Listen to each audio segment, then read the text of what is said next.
Giving up the family home is not easy. It's often referred to as downsizing, and man, it can be so overwhelming. I want to tell you, I've helped hundreds of people just like you make that transition from the family home down to a smaller home. Here are a few key things for you to consider when the time is right for you to do a downsize. One of the things I see every single time is people are overwhelmed and they don't even know where to start. And that's where a company called More Space, More Time can come in and help. The owner, Joanne Hansis, is amazing.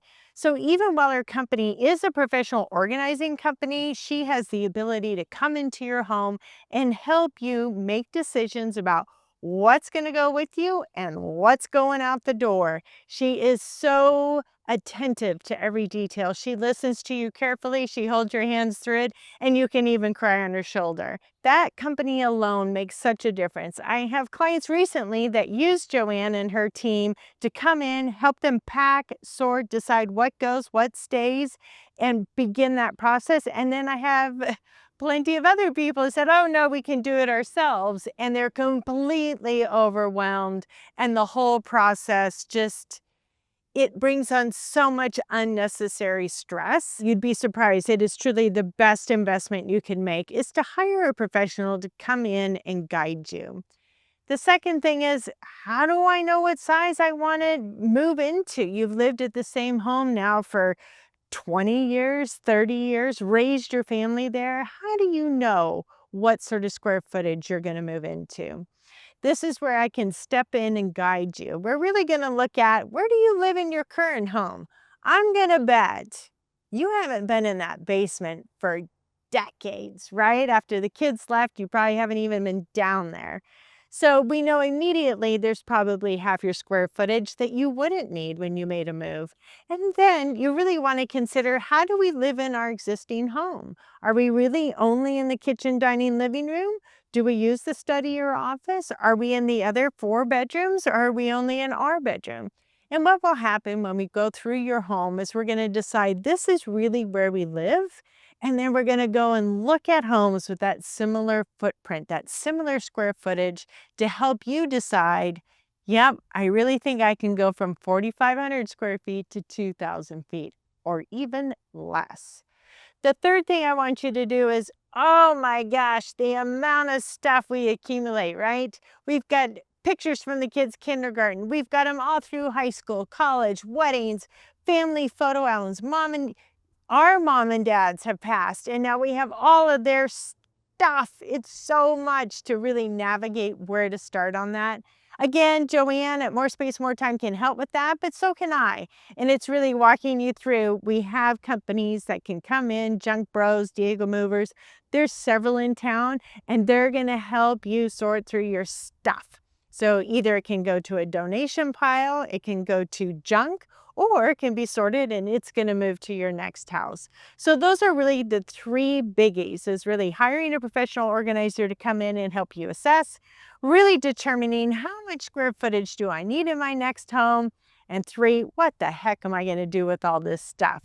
My job is to guide you through all of that. And I think you're going to be surprised.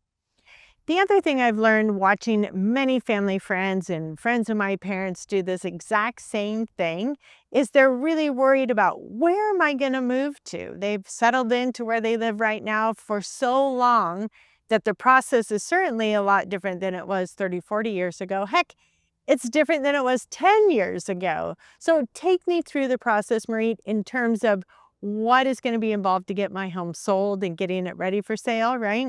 As well as, how do I even begin the search for the next home? In Yakima, I've done a video on it. It's about 55 and older communities. Be sure to check that one out on YouTube as well. And it will show you some options for downsizing across town. But you don't have to live in a community if you don't want to. If you would like to live in a smaller home, we have those available too. Willow Lake is a really good example of that, where the homes are standalone in there, and it's a planned community, but they have such a strong sense of community. Maintenance is a breeze because you pay for it in your HOA, so you can live the lock and leave lifestyle that you've really been building up to your entire life. So we do have some other options, and we can find you homes that are that are smaller, but you're going to give up some things. Some of it might be privacy, because I know with the homes that are 5,000 square feet, they come on really big lots, and now you're going to be down to more of a postage stamp lot for the most part. All of that to say, life is going to be a lot more simpler when you make the downside decision. I'm here to guide you. I've done it hundreds of times, and it is my absolute pleasure to take my clients through this entire process and help them navigate.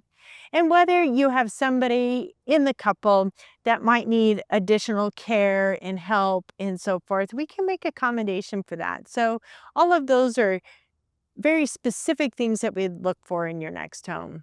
I'd also say almost half of the people that I help downsize are downsizing right out of Yakima, and while some, I would say about half, end up staying here. So there are options. I know a lot of people, as we age and we begin this downsize process, we consider other communities that we want to move to. You'd be surprised, I can help with that too, with an extensive network of agents across the US that are just sitting poised and ready to guide you through what it would be like to move to another community. I hope you like this content. Be sure to like and subscribe. My job is to guide you through all things Yakima and what's possible, especially when it comes to downsizing and what your next move is going to be.